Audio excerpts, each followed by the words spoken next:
we think about the Bible and we think about being awake and aware and being able to take in all that is coming to us. And there are so many places in the Bible where we find talking about staying awake or being watchful.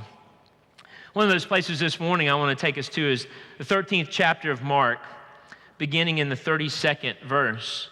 But about that day or hour no one knows, neither the angels in heaven nor the Son, but only the Father. Be aware, keep alert, for you do not know when the time will come. It's like a man who went on a journey. He left home and he put his servants in charge, each with their work, and commands the doorkeeper to be on watch. Therefore keep awake, for you do not know when the master of the house will return, whether it'll be in the evening or at midnight or at cockcrow or at dawn, or else he might find you asleep when he comes suddenly. And what I say to you all, keep awake. So last week we showed up. We talked about that we just have to come into the presence of God, that one of the first things we've got to do is just show up. We've got to come into God's presence. We've got to come expecting that if we show up, Jesus will already be here. So last week we showed up. Now, this may be backwards from some of y'all. Some of you may have to wake up before you show up, but I'm the master of being able to get up and get somewhere without having actually gotten awake yet. Can y'all do that? Yeah, and I drive like that. It's okay. It's all right. Now, the time where this became the most aware to me was at Georgia Tech.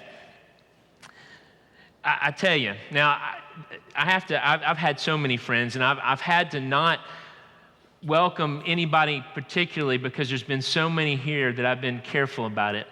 But you remember my first Sunday that I had a scrapbook of clippings from Pierce Harris, and that Beverly Kaiser had been the angel that gave me those. And Roger and Beverly are here this morning, and I'm so glad. What made me think of it is Georgia Tech. And as y'all all know, Roger was one of the finest men that ever played basketball just up the street here. And so they worshiped here, and this morning they were telling me where the coaches sat back when they would worship here many years ago, and how this sanctuary would be full, as we all know it will again be very soon.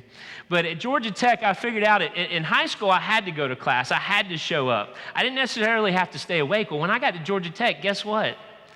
You didn't have to show up. And guess what? There are a lot of mornings early, calculus, physics. If I did show up, I wasn't awake. And professors would say, if you will just show up, that's half the battle. And the other half is staying awake. Now, when I did show up, I had mastered this technique. Y'all all know this technique, right? If you're sitting in the right spot and you place your hand just in the right area, you can look like you're awake. There's two problems with this. There's the inevitable drool that will begin coming out of the corner of your mouth, or the quick, like as though you've been awakened from a dream. So the drool or the head jerk would give me away every time if I was in the midst of the calculus professor going on or the physics professor. Now, by the afternoon when I had design lab, or in the evening when I was studying, I was a little more awake, and I was awake through 12:30 or 1 in the morning, but then that whole thing would start over again. And I'm telling you, get to an 8 o'clock calculus class is just hard to get motivated for. Staying awake. Life is short. We've got to stay awake for it. As I was kind of thinking through this sermon series, as we were thinking together, last week was show up. This week is wake up. Next week I will be out of town. Jasmine will talk to you about listen up. And our final Sunday of this series, we will pack up. And so we showed up, and now we're waking up.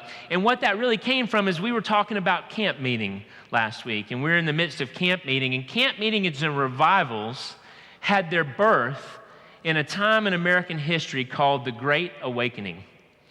Early in the 18th century, as this country was beginning to form and as the missionaries were coming from Europe to preach the gospel on the frontier, little fires began to burn and kindle all over this new land. And these preachers would go out into the frontier and preach. And the Great Awakening came about as the churches all over began to get a fire within them to preach the gospel and to spread the good news and to make sure that as this country was growing, so much it was its faith in Christ. And then the camp meetings that we know of found their place and their beginnings in that second Great Awakening that happened the latter part of that century.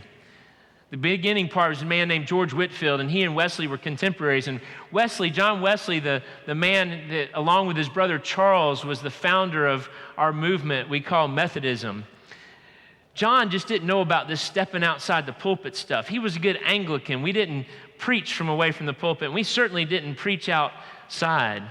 And you got to love all these old English quotes. And somewhere along the way, he decided that he might have to lower himself to that vile practice of preaching outdoors. And he did so to thousands across the English countryside. Because during this Great Awakening, people had showed up and they were awake. Their senses were acutely aware of what was going on. And these preachers had the ability to stir within those that had come a passion for what they were hearing. They heard great music like we've heard this morning. Thank you, choir. Their souls were stirred by the music, and then the preachers would come on the heel of that, and they would continue to stir the pot. They would continue to challenge those that had gathered spirits. They continued to revive and come awake and be aware. Now, if we're going to truly show up and wake up, then I got to promise you that when you wake up, there's going to be something worth hearing. Had the opportunity to visit with Bill a little bit before Sunday school last week, and I went up there, and he said that one Sunday, Dr. Harris had asked him, now, why do you sit in the front row, right down there in the front row? And I suspect you've sat in this front row for many, many years. And he said, well, there's a few reasons. I can't remember them all, but I remember one of them was that you were always teaching Sunday school. And you would come in, and if you were tired from teaching Sunday school and you wanted to be right here. And so you came in, and then I guess you could have a pretty good view from up here. You can see everything. But then he saved the last reason, and Dr. Harris said, yeah, I always figured that the last reason was the best one. And he says, I figured that you're always looking out over my head, and so that if I were to nod off, you might not notice me.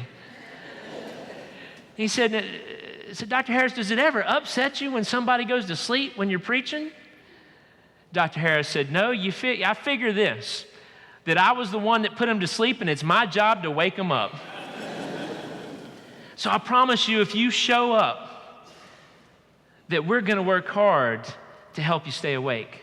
I promise you, if you come on Sunday mornings, if you show up, if you're here, if you bring your friends, those that are out there that are not yet here, if they show up, I promise you that every Sunday morning I will bring my very best, and our staff, those people with whom we all share in ministry, we will bring our very best every single time we open the doors of this church for worship. Because I don't want to put you to sleep. Because it's hard to wake up folks once they've gone to sleep. If I've put you to sleep, if the church has put you to sleep, it's real hard to wake you up again.